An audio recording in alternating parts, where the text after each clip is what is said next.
Hello, everyone. Welcome to the final installment of my blog, Scrolling Through Adolescence. Throughout this blog, I've explored different experiences that shape young people's lives, including identity, inequality, education, social relationships, mental health, and the challenges that adolescents face while growing up in today's society.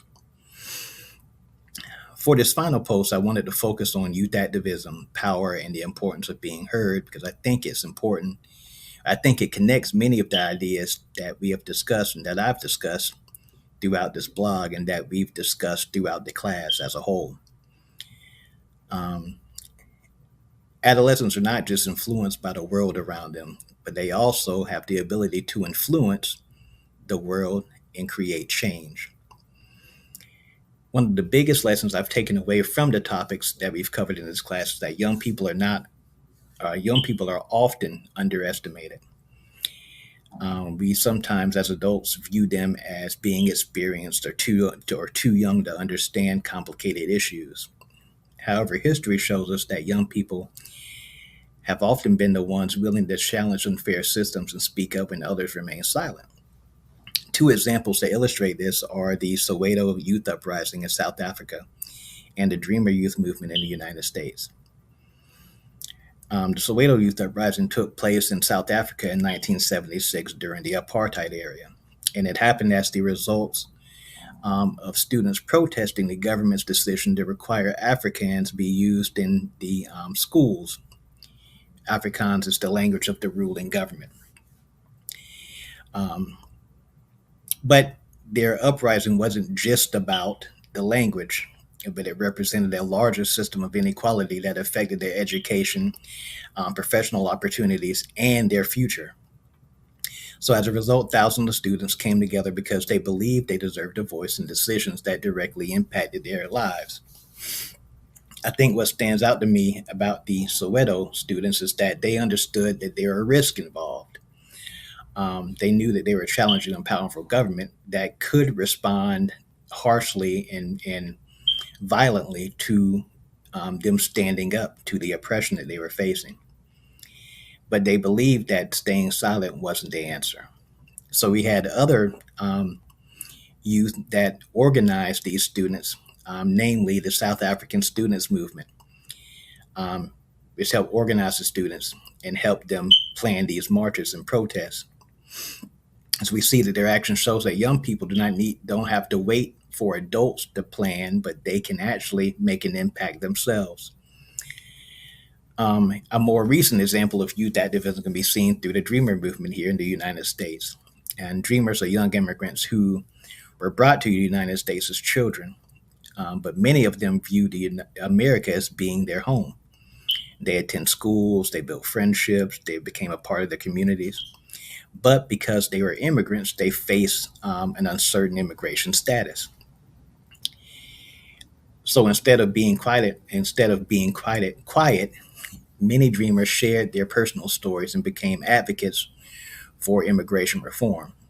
They used their experiences to help others understand how policies affect real people and real families.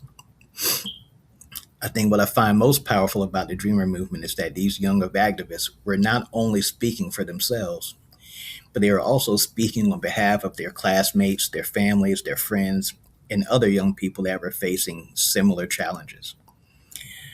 Um, Both of these examples show that young activism often comes from personal experience. Young people are special because they're willing to speak out, because they're directly affected by the issues that they are fighting against.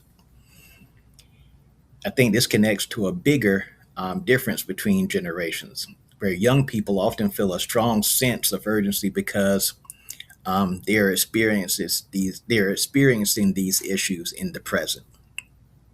While older generations, people like my age, they usually tend to be more cautious because we understand that there are risks and challenges that are involved with creating change.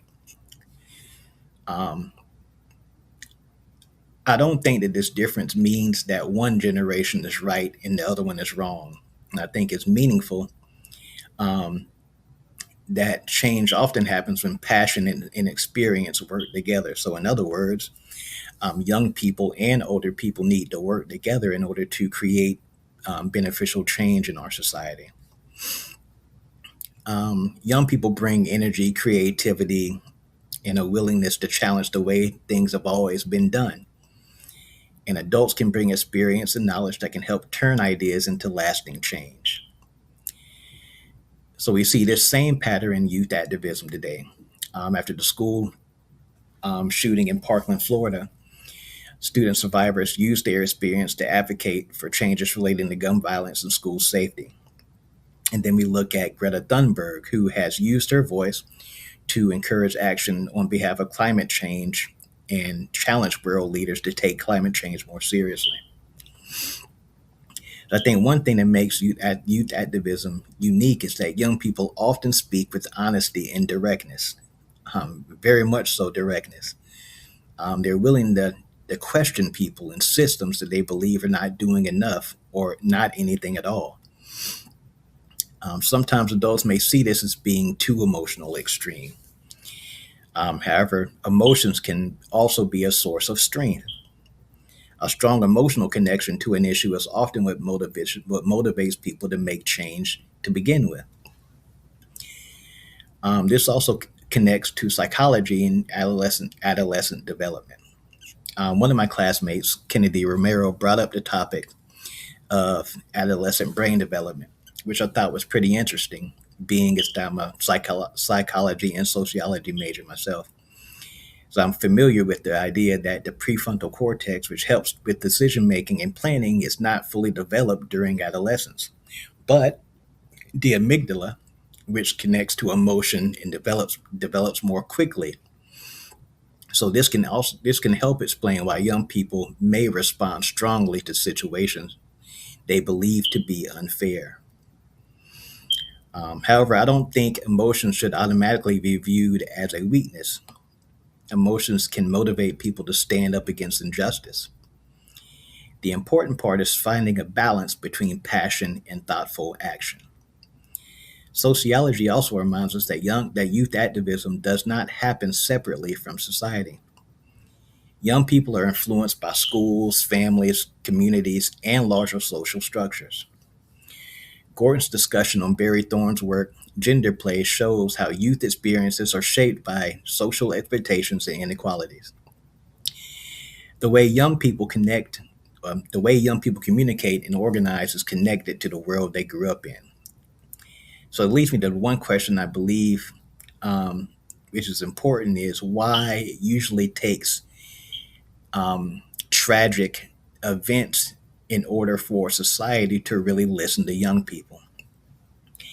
So we can see this in the Soweto uprising, where 95 young people, or 95 people, primarily young people, had to die before international outrage occurred.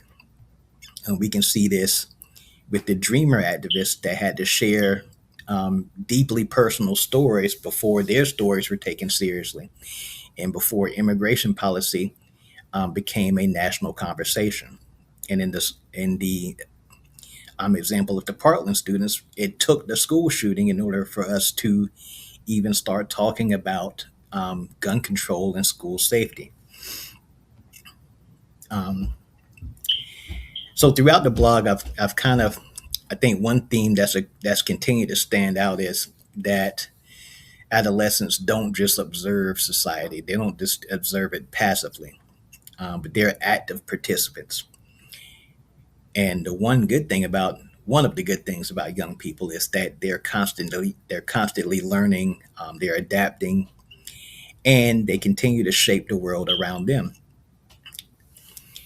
So, I think as we finish the scrolling through adolescence, and I wrap up this post and I wrap up this blog, I think the biggest lesson that understanding that young people require more than just looking at their behaviors.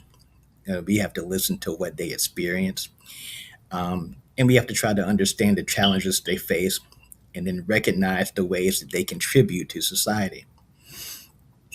Um, Young people aren't just future adults or future leaders of tomorrow, but they are members of society today.